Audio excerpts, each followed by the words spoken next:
Great. Right. Hey. Onegaishimasu. Onegaishimasu. Standing up, please. Head up and down. So, down. Head side to side.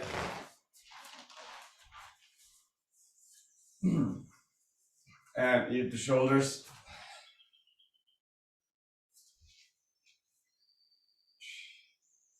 Circles one way. And the other way.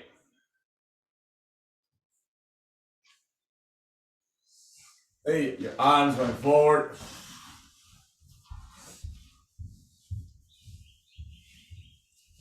Arms going back.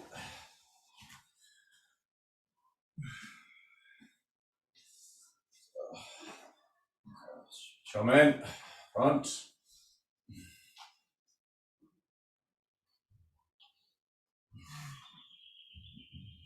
Hey, open and close.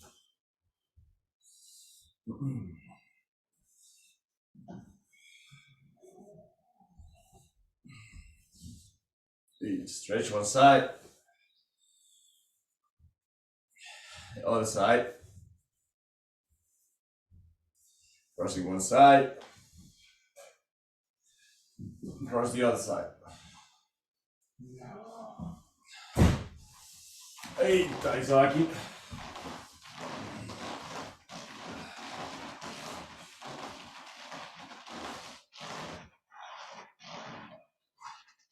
Hantai.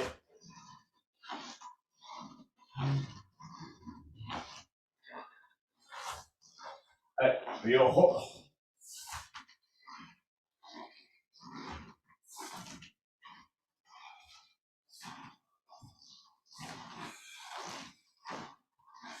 Denchi.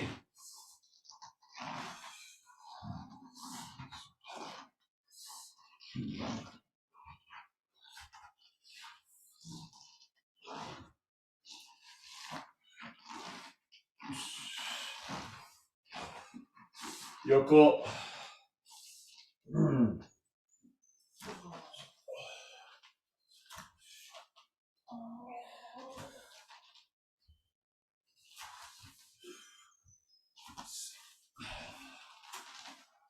Hey, Ibuki. Thank you. Ko. You. Ko. Thank you. Ko. Hey, Karao.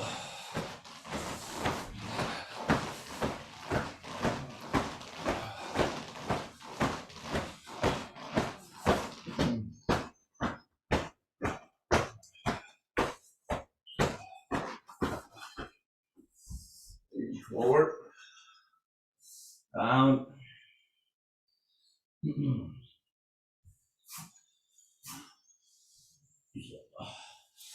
Your knees from the back.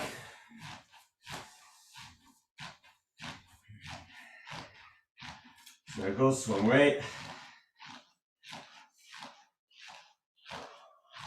Circles the other way.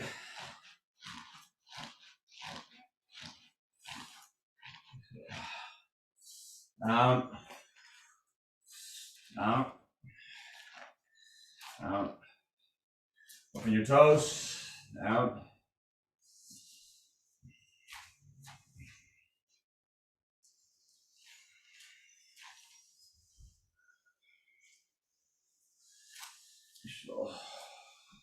And breathing in. Out. Ki. Ko. Ki. Ko.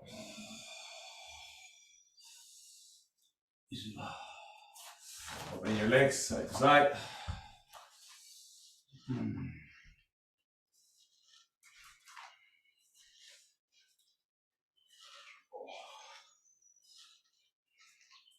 And a bit lower on side. The other side. One side, toes up. The other side, toes up.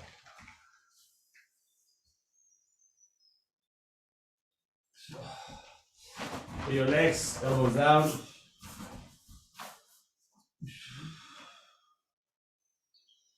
And bring your legs in, hands down.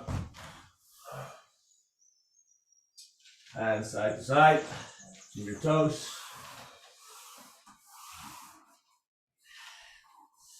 And coming up. Turning one side and the other side. One side, the other side. And down. And coming forward. Back stretch.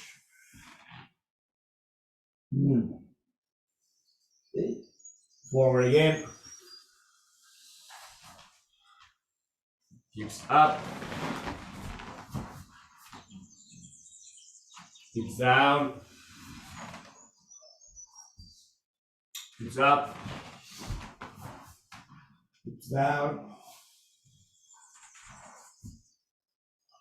Hips up. Hips down. Back stretch again.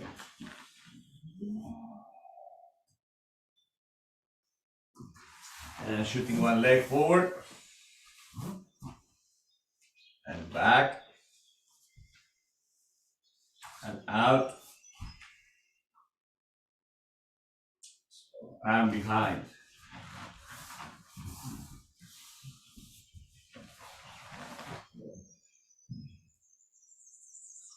And bringing the other leg forward. Back. Out. And behind.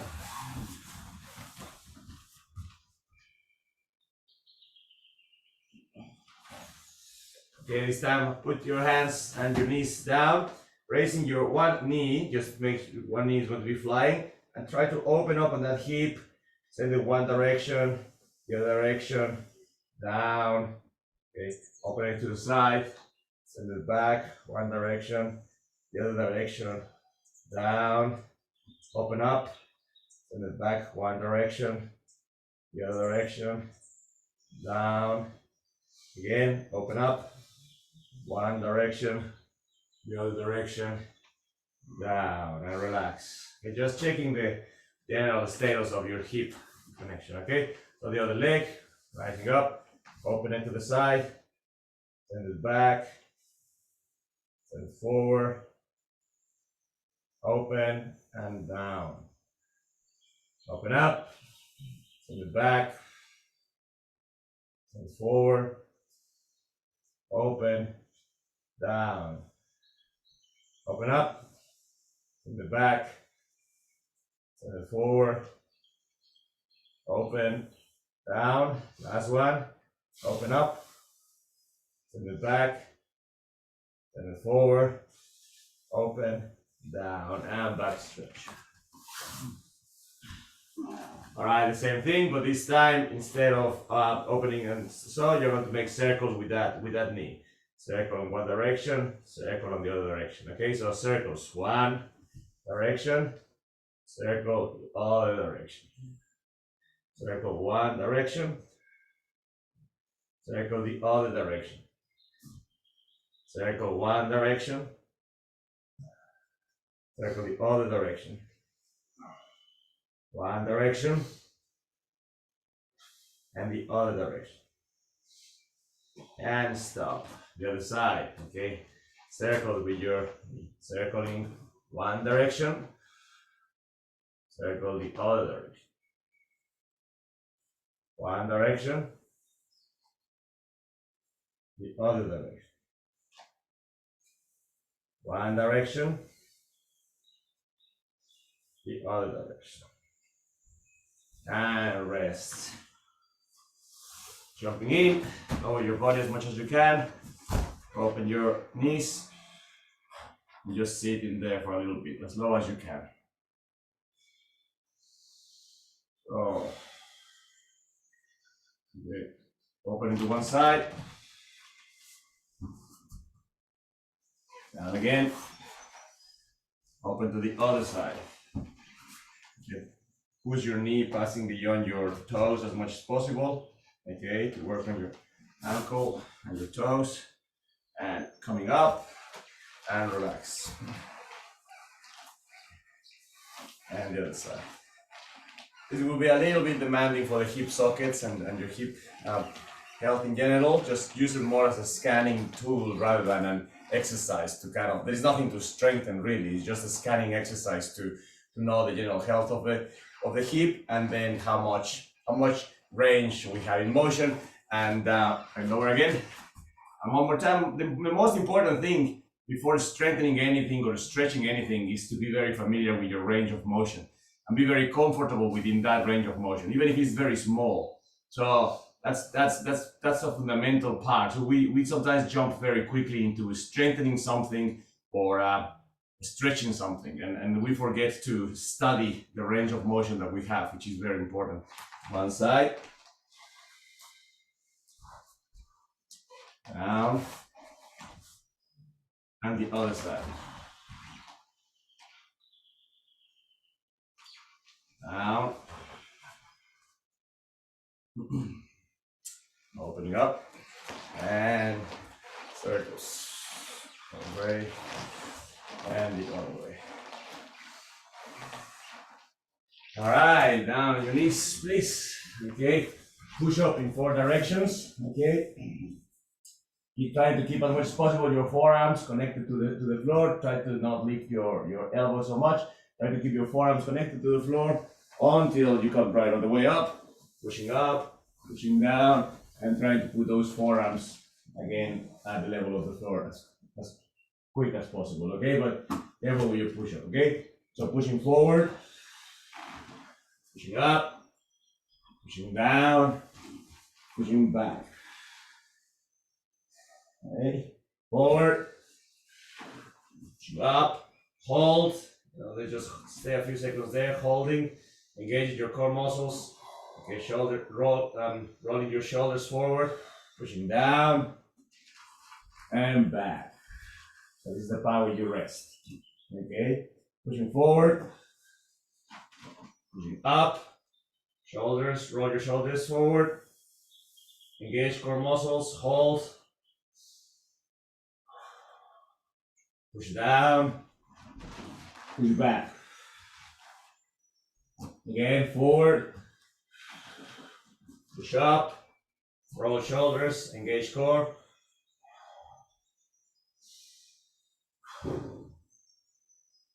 Push down, push back. One more. Pushing forward, pushing up, roll your shoulders. Engage your core. Pushing down, pushing back. And one more. Pushing forward, pushing up. Engage your core.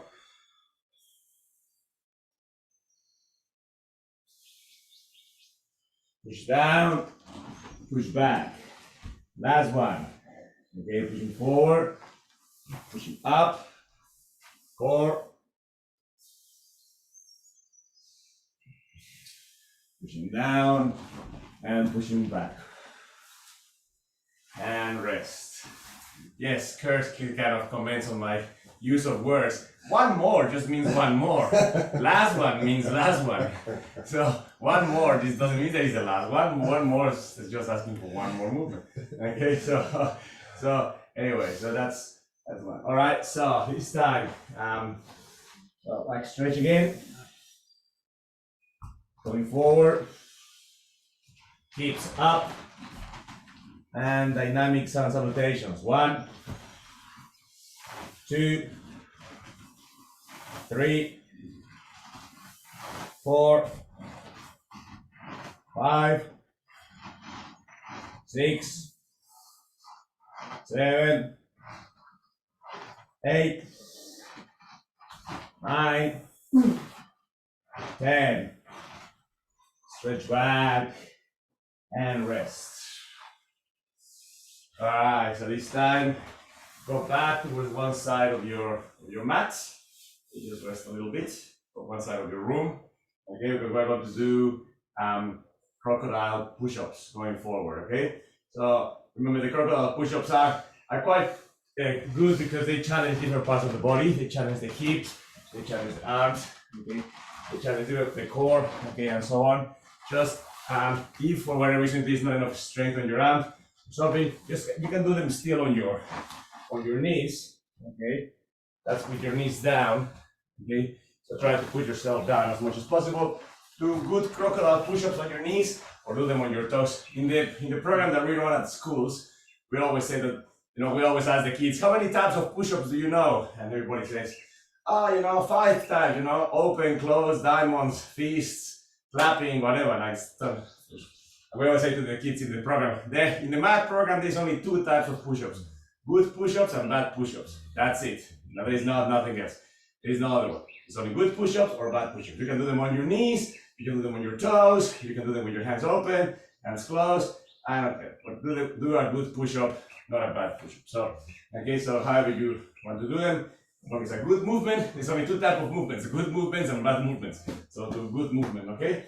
Alright, and hands in front, and walking forward. Alligator horse, one side.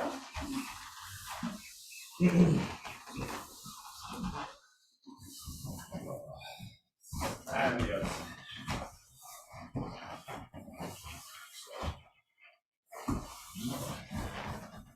Continue until I say stop.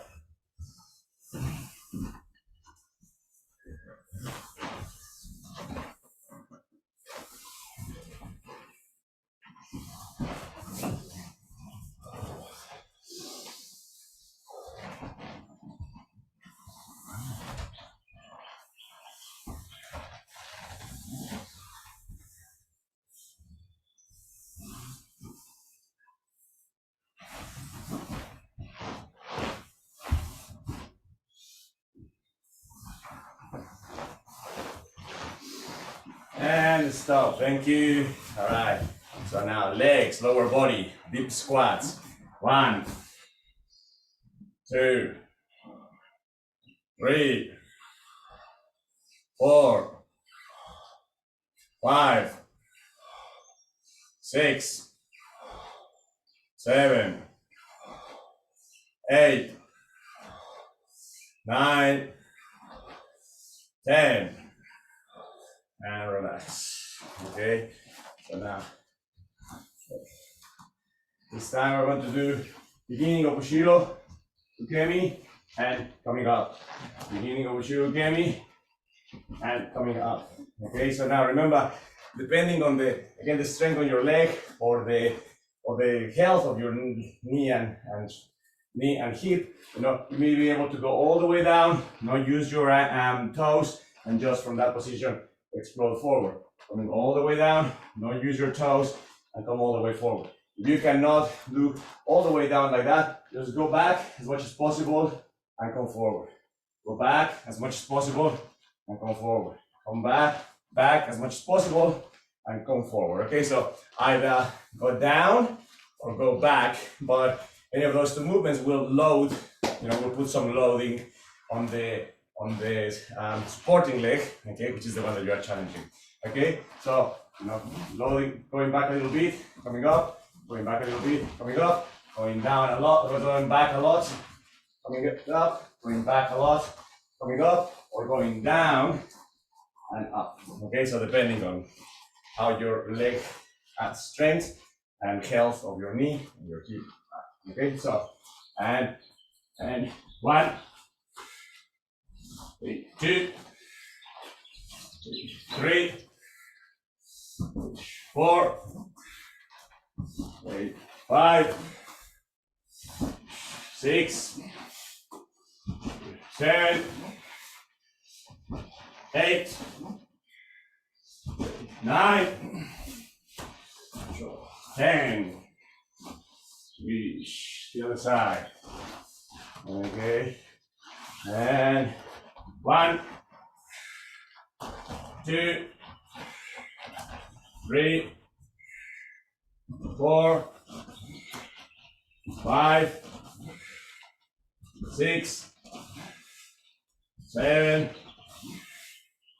8, 9, 10. All right. Next one, relax a little bit. Again, and it's going to be bilateral gorilla walks. Okay. So, next we're going to be bilateral gorilla walks, which is all the way down, hands, knees, shooting forward, challenging those hips and knees. If you cannot do bilateral gorilla walks, okay, because your hips and knees are not good, lower yourself, okay, and try to do a small jump. Lower yourself, small jump. Lower yourself, small jump. Lower yourself, small jump. Okay, and try to keep just as slow as you can, you know, even if it's a tiny bit of loading on your legs, jumping and loading.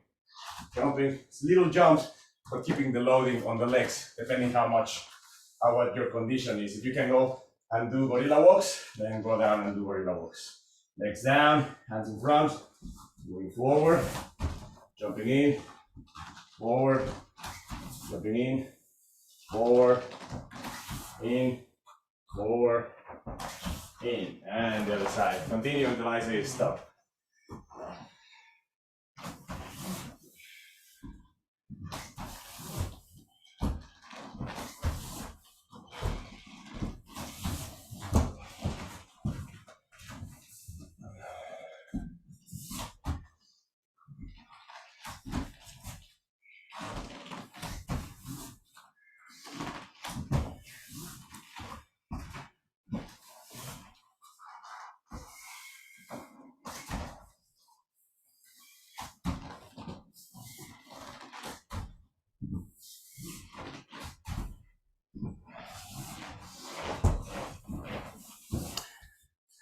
And stop. All right.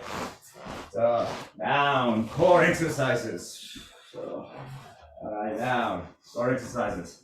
Most basic core exercise, the dead bug, you know, because it helps us to keep our spine in place while engaging the core muscles, raising your legs, raising your arms.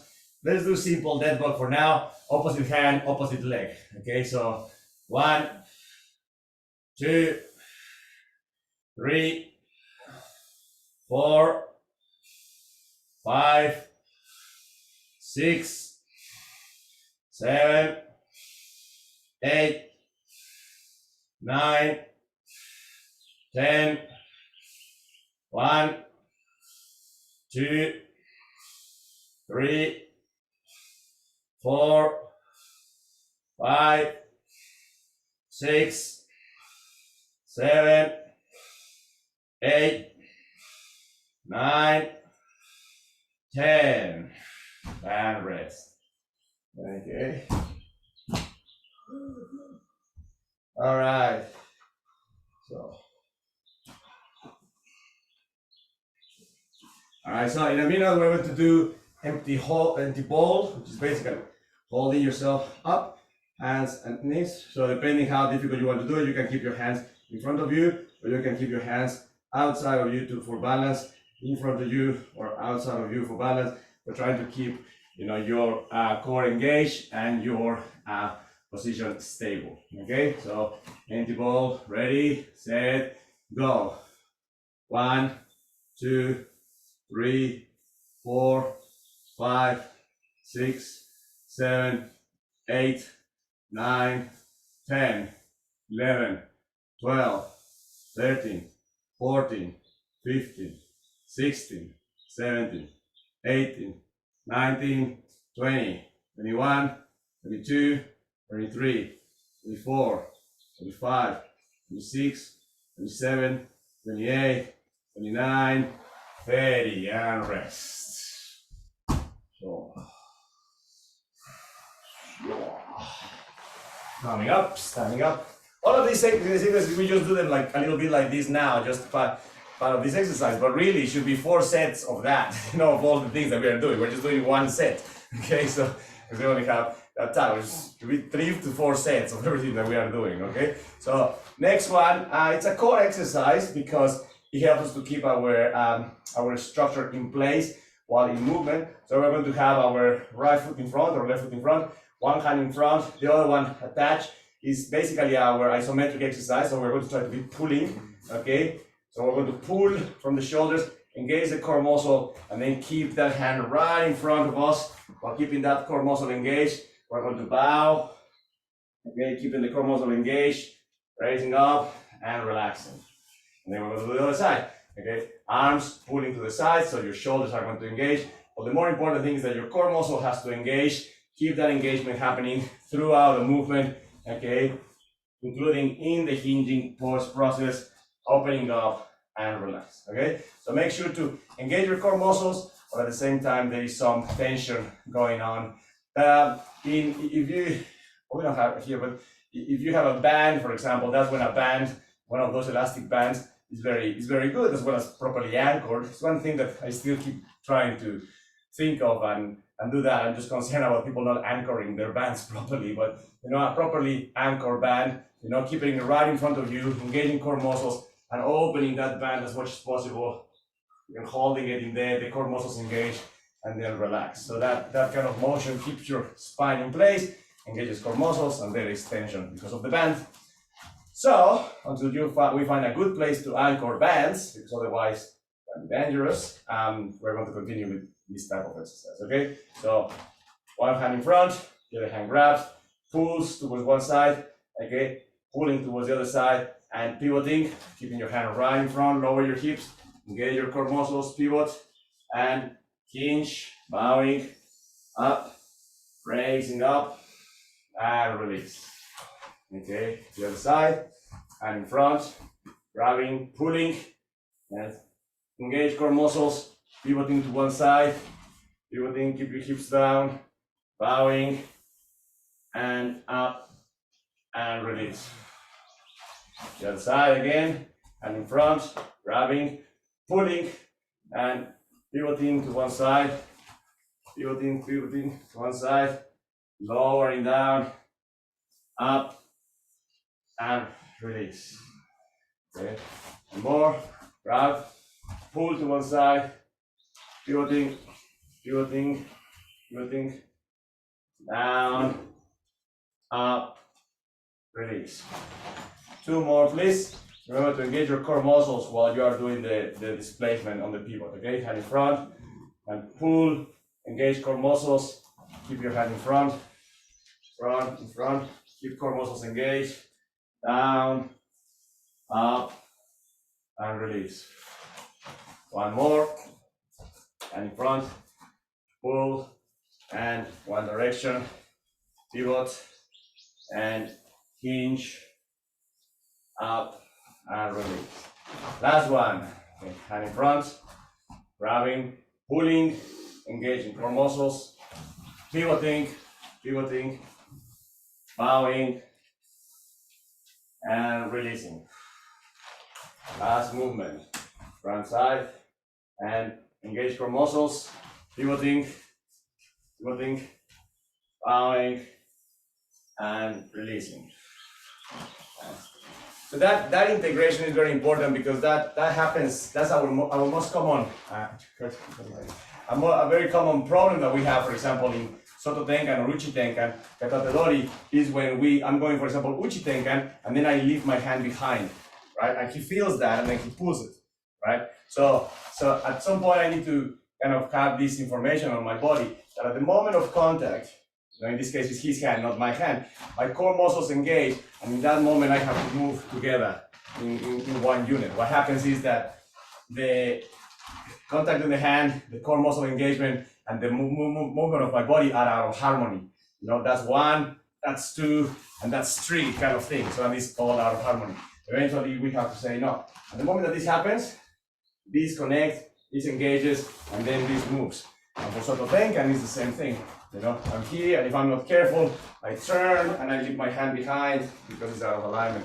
Same thing. It connects, my core muscle engages, and then I move with my core muscle engaged into one position. So those 3 moments, the moment of contact, try to train that is a moment of core engagement, and then with that moment of contact here, the core engagement here, the body can move together. But when those three things are separated, then is when we more classically feel things like that, for example, or I'm looking good, and then I leave it behind, and then he pulls back again.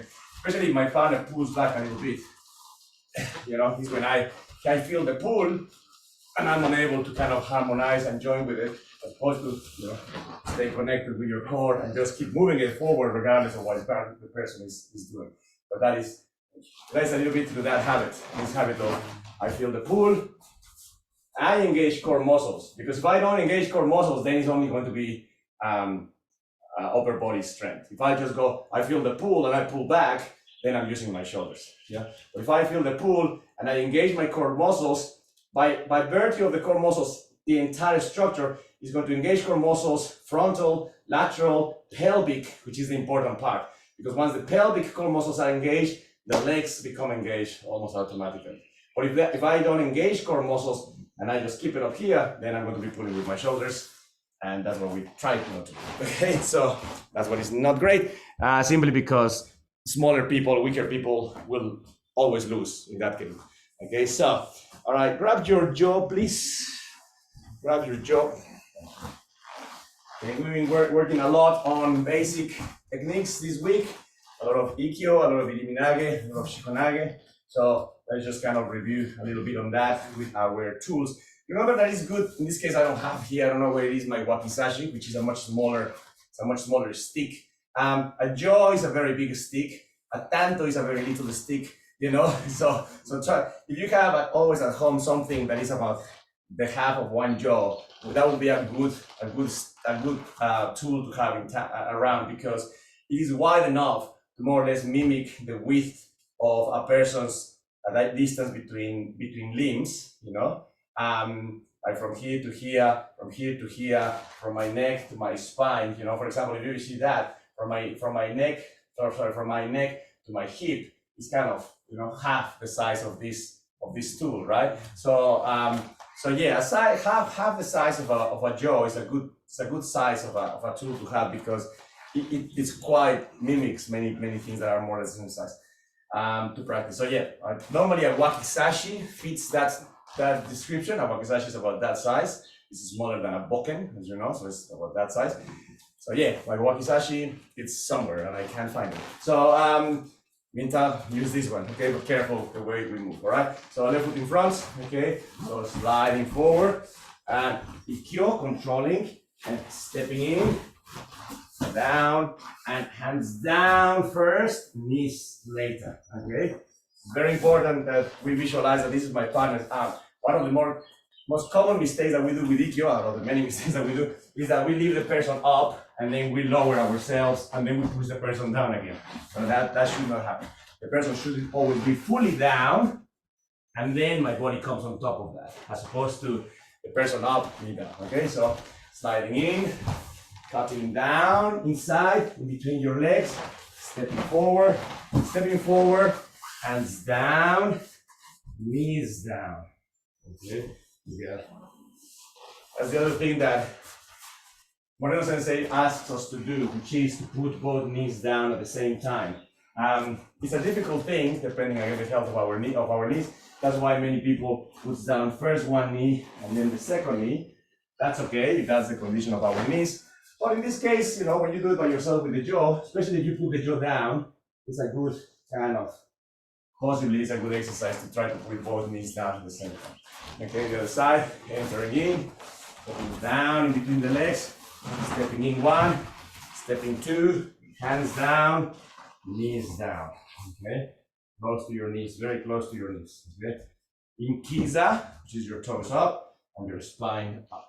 Okay, so Ura, okay, stepping in, lowering first. Okuriashi, moving to the side, down and knees. Okay, the other side, stepping in, Jigotai, lower, Okuriashi, down and knees. Now, one important thing that we all fail to do, but progressively we need to remember to do, is what we call the rule of the joint above. When we are very, very beginners, and for a long time after that, we only focus on the place that we are grabbing. So if I'm grabbing Kerr's wrist, I'm focusing on that place. And as we move forward in our training, we need to remember that we need to try to control not the place that I'm grabbing, not the joint that I'm grabbing, but ideally at least one joint above, right? So if I'm grabbing his wrist, I'm kind of focusing on his elbow. If I was better, I would be focusing on his shoulder. If I was better, I would be focusing on his hip. Okay? If I was better, I would be focusing on the other hip, his entire body, right? But we always fail to just focus on that. A typical example is Ikiura. So one hand is at the level of the wrist, the other hand is at the level of the elbow. So in this moment, I'm going to just try to work this. I should try to focus at least one joint above, which is what? The shoulder.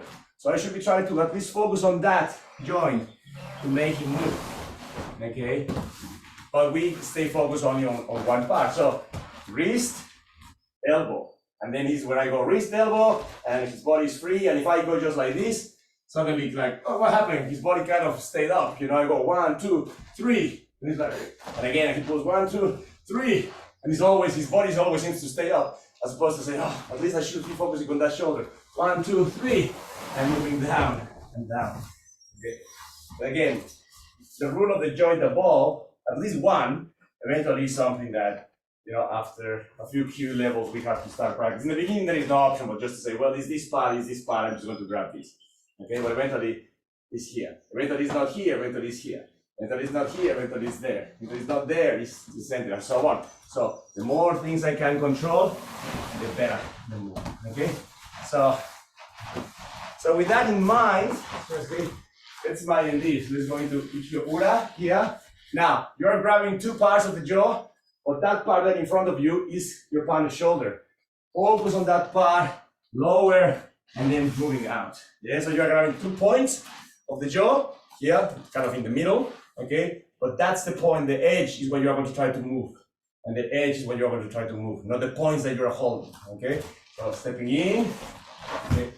Focus on that extreme part of the jaw, lower your hips, focus on the other extreme part of the jaw, and come down, that's it, okay? One more time, enter. Okay, focus on the extreme part of the jaw, lower your hips, extreme part of the jaw, exit, down, and ease. Okay. Enter, extreme part of the jaw, lower, extreme part of the jaw, exit, knees, down. Okay. Enter, extreme part of the jaw, lower, extreme part of the jaw, exit, knees. Okay. So yeah, so the rule of the joint above happens pretty much in all techniques, but especially katame waza techniques. Okay, so when we have, for example, sankyo, okay, sankyo. So again, I can be focusing on here. That's the point that I'm connecting, or I can be focusing on the elbow. That's the point that I'm trying to move. Ninkyo, I can be trying to focus on here, which is where I'm grabbing, or I have tried to be focusing on the elbow, which is what I'm connecting. And Jonkyo, same thing. Especially Jonkyo. Jonkyo is a beauty because Jonkyo, there is so much emphasis on causing pain in this point that's all our mind goes into here. And then if he drops his elbow, then everything disappears. So there is absolutely no point of focusing on that if his elbow is free. So if his elbow is free, it's no good at all because the whole thing disappears. I at least try to control that elbow. And then focus on whatever the point. So especially the katame waza techniques, all the techniques of control, the rule of the joint above. The rule of the joint above is really important. But in the beginning, we have no much space to think about that. But slowly we need to kind of create a bit of space because otherwise the techniques are always just in that dosage. All right, let's finish up, please. Ho. So breathing in, move your hips, use your spine. Breathing out, put your forearms down. One more time, breathing in, Hips, spine, forearms down. Breathing in, hips, spine. Here, go.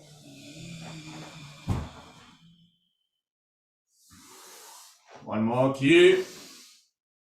Go. Last one. Cue. Go.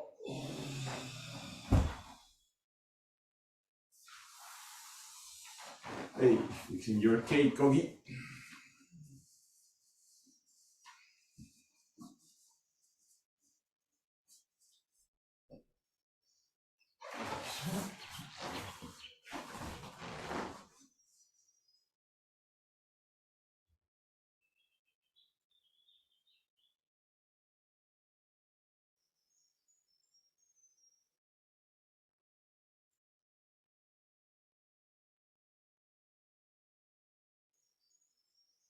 Hey, ready?